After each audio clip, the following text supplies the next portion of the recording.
Spacey Sims, and we are back with more Mystic Destinies. So now we are doing this every other week because Takumi's epilogue is not out yet, and Hikaru's route is not available yet. So what we're going to do is we're going to go through the epilogues for all of the guys that we have currently seen the paths for. So those are 3 parts.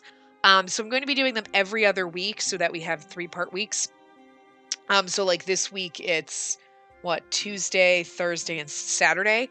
And then next week we won't do Mystic Destinies, and the week after we will. That'll give us enough time so that Takumi's epilogue should be out by the time we get to it. And hopefully by that point Hikaru's route is coming out so that we're kind of not waiting longer than a week between bits of Mystic Destinies, just because otherwise we'd be waiting months. And this also gives me a little bit of time. I can play some other games in between, or like last week I didn't do anything else. I did a couple of Danganronpas and I did all my sim stuff. I didn't do any other games because I just haven't had time to record, and I don't know. I'm really bad about it. But eventually we'll get back to it, and we will be playing some of the other games that I started.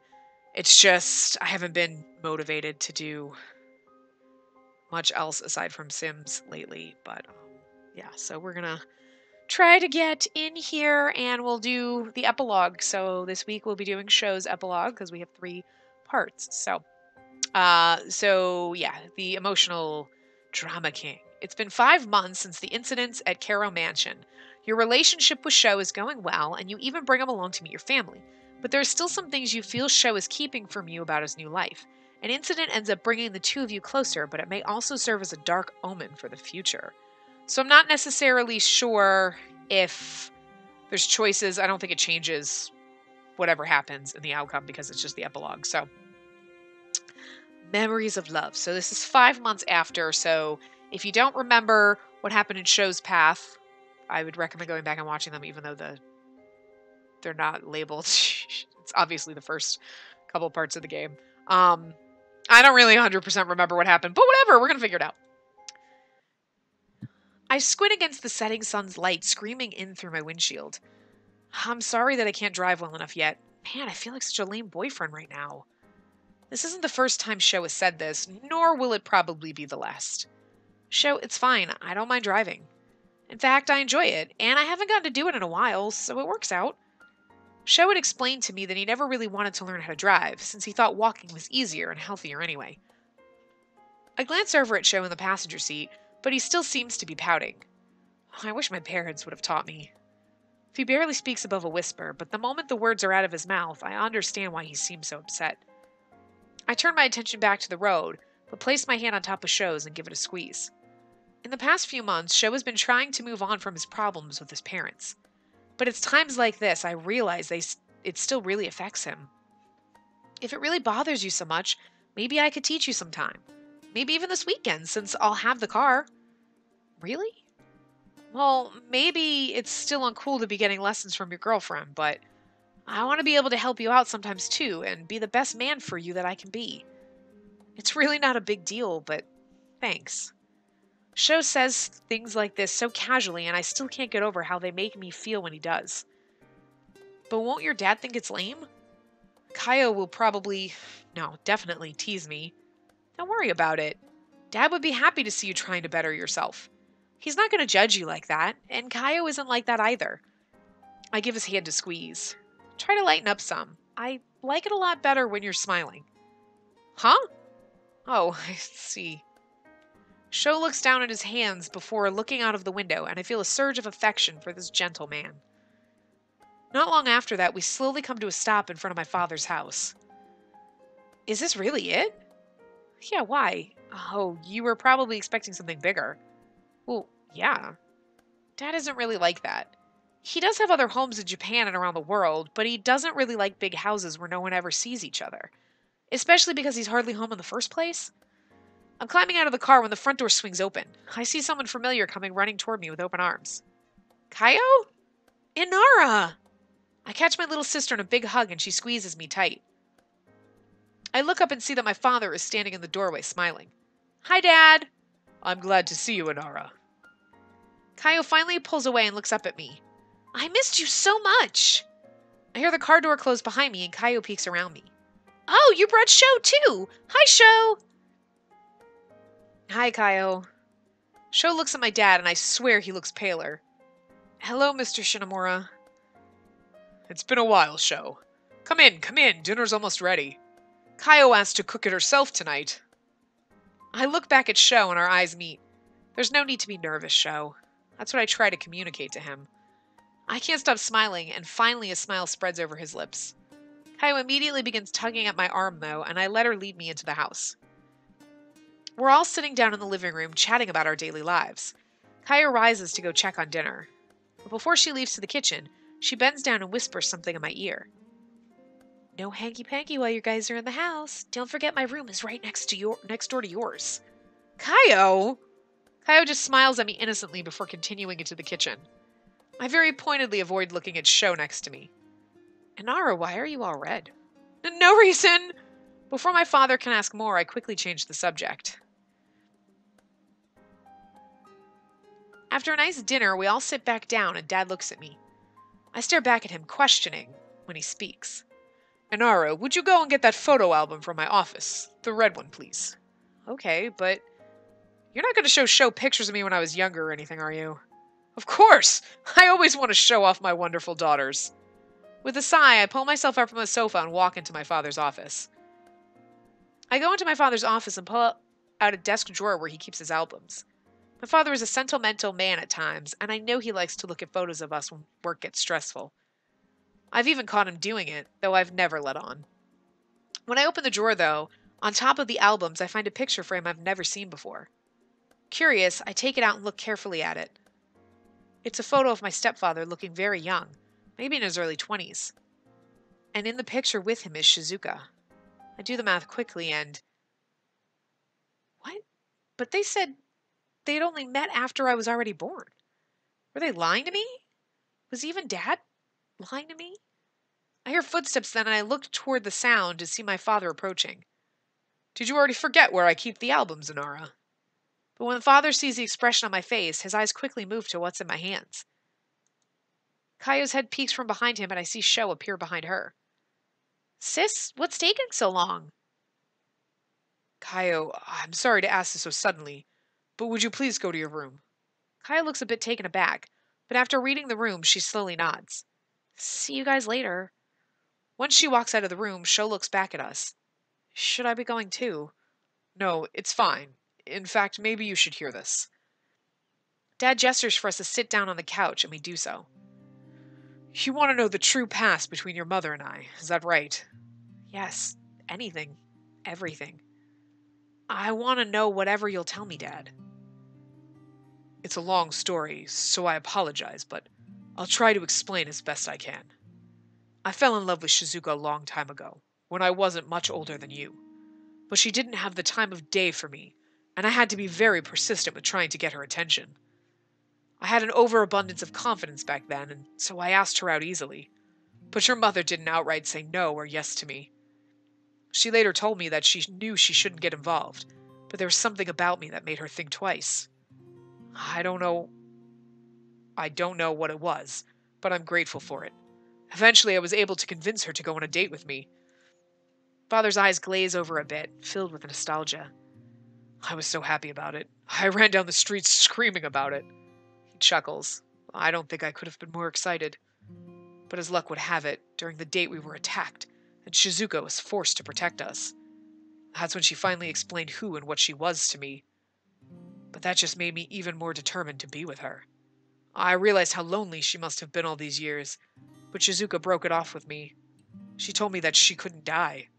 She said that she didn't want to sit there and watch me grow old and die while she remained unchanged. After our brief romance, Shizuka disappeared. I tried to move on with life. I even got married and we had Kaio. After my wife died, I managed to track down Shizuka, and she told me of what she did with you, Inara. How and why you were created. I think she expected me to leave after hearing how far she'd gone to get a chance at getting rid of her curse. But perhaps I'm a horrible person, because I understood. I could see how desperate she was to be free. And when we got married and you were born, I resolved to always be a good father to you, Inara. We got married and you were born, but she created her, and it's weird, and she's older than Kaio, so I don't understand how that works, but she was just born a certain age, I guess? I don't know. Father finally falls silent, looking at nothing in particular. I kind of feel like maybe that's like I don't want to say bad writing, but that's like not, that they weren't keeping track of the story when they did that. I don't know. I can tell just talking about this must have been very hard for him. Perhaps he was being crushed under the weight of this knowledge as much as I was bothered by not knowing. As for me, I have so many emotions, but mostly I feel so relieved at finally hearing my mother's story. That she had her reasons. That Dad really does love me. And that Mother probably never hated me. Thank you, Dad, for telling me about Mom. Inara, I think somewhere in my heart I already realized it. How truly desperate Mother must have been.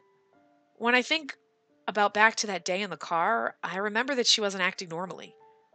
She wasn't gripping the steering wheel so hard that she was almost shaking. Or she was. I don't think Mother went about getting rid of her curse in the best way, but in a way I'm thankful for it. It's because of what she did that I'm able to exist now. And because of that ritual, I was able to meet Sho and fall in love with him. Sho reaches across and grabs my hand, intertwining our fingers. Oh. I look up at him, surprised that he would do something like that in front of my father. But even when I look up at him, he doesn't let go. I suddenly remember that time on the pier, how I'd vowed that I'd do anything to see Sho again. To how I was determined to do anything possible to get him back. It was back then that I had first been able to come to some kind of understanding about Shizuka's actions. And now I know.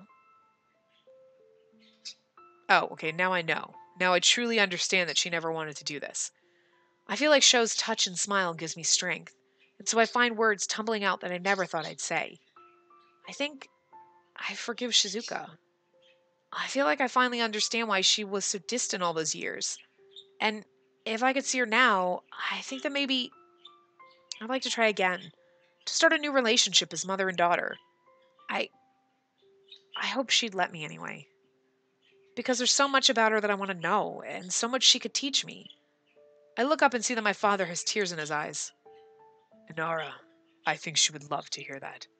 I can't presume to always know what my darling is thinking, but I think somewhere deep inside, she always wanted that kind of relationship too. A normal one, between a mother and daughter. I find myself getting to my feet and walking over to my father. He stands up and I hug him tightly. The sudden emotional moment even has Sho starting to tear up beside me. I feel like Sho is tearing up all the time because, I feel like a part of me that was stuck in the past can start moving forward again. I'll tell you in person one day, Mom. And then I'll learn about your life in your own words. The door bursts open then and Kaio strides in with a smile on her face. Hey guys, I just finished making dessert! Kaio, I thought you were upstairs. You didn't hear any of that just now, did you? Oh, sorry, I got a call and had to come downstairs. I figured I might as well finish making dessert while I was down here. Come on, guys, it's custard cream pie I made myself. Kaio starts to pull me by the arm, and I let myself go with it. I'm not entirely convinced that Kaio didn't just hear any of that, but I smile at Sho and signal at him to come with us. I'll ask Dad later to tell me more about Shizuka, my mother. After everyone finally retired for the night, Sho and I move into my room. Despite the fact that Sho managed to forget his pajamas, I've changed into my own bedclothes. The funniest thing is that he actually remembered to bring his keys for once. I feel a pleasant calmness wash over me at the sight of the familiar surroundings. Well, here you go, a pair of pajama bottoms. She can wear the top and he can wear the bottoms. It's been a while since I stayed over here. It might feel a little strange to sleep in this bed again, especially with... My eyes fall into a very curious-looking Sho who sits himself on the edge of my bed. His eyes seem to dart everywhere, from the bed to the bookshelves to little scratches on the door and all the little trinkets that I've left here. It's not like we haven't... But this is new. It's my family home. My dad and sister are in the house. It's not like we haven't... What? Eh? We have no idea if that happened because it didn't happen when we had to read it, thank God. Him and Tetsuya, the only two that we didn't get to have to read, inappropriate things. As I quietly watch Sho, my eyes travel to his lips, down to his jawline, neck, and... no! What am I even doing right now? Stop it, Inara. This is not the place for that. I reluctantly tear my eyes away from him. It's getting late. We should get ready for bed. Oh. Sho jumps up, nearly tripping over his own feet. So good night? Oh my god, okay. They've slept in the same bed or they've had sex because he's acting like he's never seen a girl in pajamas. I mean, she's wearing kitty cat jammies. Aren't they kitty cats? Or are they bunnies? They're bunny rabbits.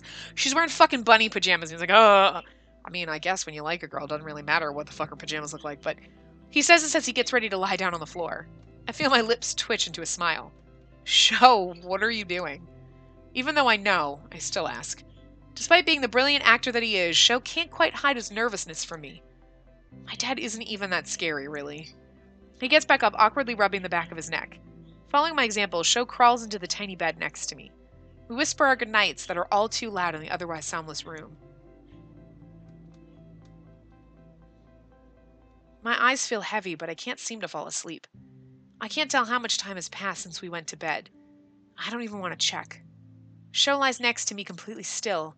Even without touching, I can feel the heat radiating off his body. It's amazing how he's always so warm. All of a sudden he moves, turning his whole body towards me. Can't sleep either? He asks me, his voice just barely above a whisper. I turn to my side to face Sho. Yeah, I'm tired, but for some reason I can't fall asleep at all. I think it just feels so strange to be back here, at home, with my family. And it's nice to have you here with me. It feels different, but a nice different. Sho smiles sweetly at me. He reaches out and gently touches my cheek. Sho's warm, soft touch tickles my skin. His fingers slowly trail across my chin. He looks at me so seriously, with such a look of concentration. It's as if I'm the most important thing in the world to him. Oh my god, you probably are! That's so ridiculously cute, I'm gonna vomit! His thumb gently caresses my lips. It tickles a little bit, and I find myself giggling. Inara. Sho's hand slides down, wrapping his arm around my waist and pulling me close in one rough move. Really? You're probably in a twin-size bed. You're probably already close. My heart jumps at seeing the sight of him.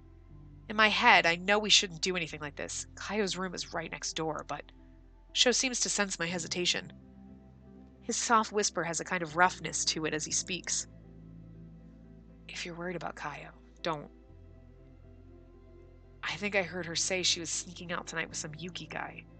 Sneaking out with Yuki? Dad would probably yell at Kaio if he found out. But if that's actually true, it means that Kaio's not here. Sho whispers so quietly that I can scarcely be sure of what I heard.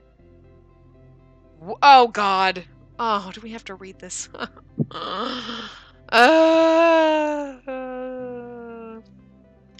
So, will you give yourself to me tonight? That sounds so fucking long.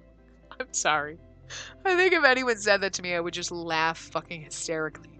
Will you give yourself to me tonight? Are you kidding? What the hell is that? Keep going. Sure, what the hell? I'll risk it then. With my body pressed up against his like this, it's becoming harder and harder to think anyway. I don't want to have to read this.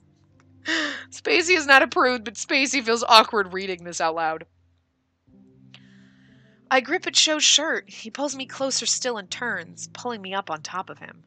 My heart beats wildly against my chest at the thought of getting caught in this position. Seriously, did you bring condoms? I mean, girl, use protection. Come on. We don't... Be safe. Safe. Did you seriously bring them with you? You really thought you were going to have sex in your parents' house? I doubt it. I doubt it. I doubt you're doing this protected. This is wrong, wrong, wrong. I don't care if it's the magical world, it's wrong. Always use condoms and protection. Okay, I'm just saying. That's my PSA for... I just don't want to have to read this awkwardness. But anyway, Sho continues to quietly look at me, a smile tugging at his lips. With my hands on his chest, I can feel his heart beating hard and fast. Yeah, okay. Keep my mouth shut. Slowly, I lean down and seal his lips with mine. Sho's arms tighten around me. One of his hands travels under my shirt. He slowly, lightly trails his fingers up and down my back. A pleasant chill shoots through my whole body as his fingers dance on my skin. I can't hold back the moan that escapes my lips. It's one thing reading it, I don't want to have to moan for them. Sho's lips travel down my jawline as his hands move lower and lower. His hot lips on my neck, hands roaming all over my body. The feeling of his hard body under mine, the way his rapid, ragged breath warms my already heated skin. All of it fills my senses, and I bite down another moan forming in the back of my throat, threatening to escape. Even though I know Kaio could be next door, right behind the wall, I don't want to stop. I slip my hand under his clothes. His skin feels like fire under my fingers. Well, he is a phoenix. Sho shivers at my touch. He presses his head back into the pillows, and only a quiet groan escapes his lips. I know, and now you gotta be quiet and everything. I fight back a grin and continue with my ministrations, enjoying seeing Sho squirm under me. Inara. His whisper is colored in desperation. Even in the dark, I can see his golden eyes shine with overwhelming need. In one swift movement, Sho flips us over, and I find myself on my back instead. Sho grins and leans down close to me, whispering, and I'm gonna guarantee you that wasn't fucking quiet. There was lots of mattress squeaking. I hope you can stay quiet tonight. The room is filled with the sound of clothes falling to the floor, ragged breaths and strangled moans until dawn. Thank God that's as awkward as it got. Anyway, okay, I am going to wrap this part up here. I will see you guys next time. Remember to give the video a big thumbs up and subscribe to see more.